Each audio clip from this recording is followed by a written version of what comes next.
جھانکنے کی بہترین جگہ اپنا گریبان اور رہنے کی صحیح جگہ اپنی اوقات ہے۔ جب بھوک دروازے پہ دستک دیتی ہے تو عقیدے کھڑکیوں سے بھاگ جاتے ہیں۔ حضرت علی رضی اللہ تعالیٰ عنہ نے فرمایا، مجھے مایوس ہونے والے شخص پر تعجب ہوتا ہے جبکہ اس کے پاس استغفار کی قوت موجود ہو۔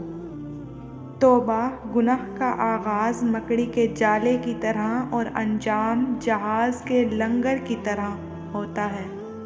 رسول اکرم صلی اللہ علیہ وآلہ وسلم نے فرمایا، طویل خاموشی کو اختیار کرو، کیوں نہ کہ یہ شیطان کو بھگاتی ہے اور امور دین میں تمہاری مددگار ہوتی ہے۔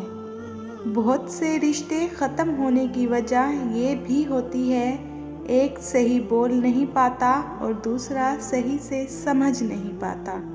رشتوں کی بقا کے لیے رابطے ضروری ہیں، کیوں نہ کہ بھول جانے سے تو اپنے ہاتھوں سے لگائے گئے درخت بھی سوکھ جاتے ہیں۔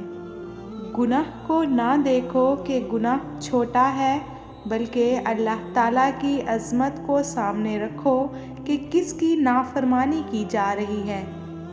اپنی بالغ بیٹیوں کو اپنے بھانجے بھتیجوں سے اتنا دور رکھیں جتنا محلے کے لڑکوں سے رکھتے ہیں۔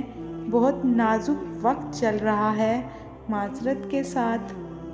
جانے والے تو چلے جاتے ہیں، دنیا کی محفلیں، دنیا کی رنگینیاں چلتی رہتی ہیں۔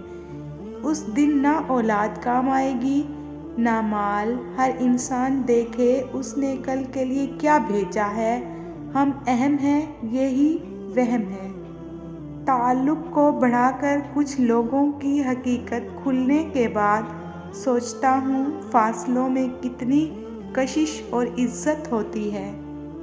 روٹی کا نوالہ آپ پیسے سے نہیں کھاتے بلکہ قسمت سے کھاتے ہیں، اور اگر اللہ تعالیٰ کی مرضی نہ ہو تو وہی نوالہ آپ کی جان لے سکتا ہے۔